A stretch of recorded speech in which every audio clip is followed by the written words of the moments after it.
Hello guys, সবাই কেমন আছো? আজকে আমরা চলে গেছিলাম ভিক্টোরিয়া মেমোরিয়াল হল।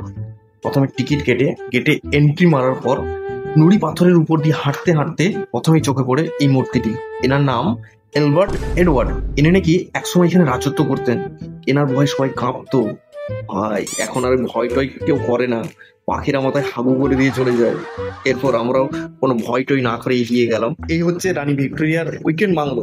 যদিও তিনি কোনোদিন আসেননি, কারণ 1921 সালে ওনার মৃত্যুর প্রায় 20 বছর পরে এই শ্বেত পাথরের স্মৃতিসৌধটি তৈরি হয়, যা প্রায় আজ থেকে 104 বছর আগে। আর এই যে পোজ দিয়ে যিনি বসে আছেন, ইনিই হচ্ছেন রানী ভিক্টোরিয়া। জানি না কি জন্য বসে আছেন, হয়তো উবেরের জন্য। যাই হোক, আমরা এগিয়ে গেলাম, সামনে ভিক্টোরিয়া ঢুকবো। চলুন দেখা যাক। অনেক লাইন দেওয়ার পরে ভেতরে যাওয়ার পর এক অপরূপ দৃশ্য। ভাই, কি আর্কিটেকচার! ওফ, কি কারুকার্য!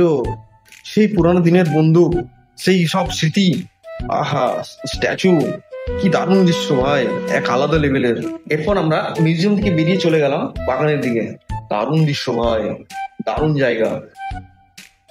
সামনে একটা ফোয়ারা ছিল, ফোয়ারার সামনে দেখি ভাই সবাই ফটোশুট করছে। আমিও গিয়ে কিছু ফটোশুট করে নিলাম। সব মিলিয়ে জায়গাটা দারুণ। কলকাতায় এই দৃশ্য মিস করবেন না, একবার হলেও ঘুরে যাবেন।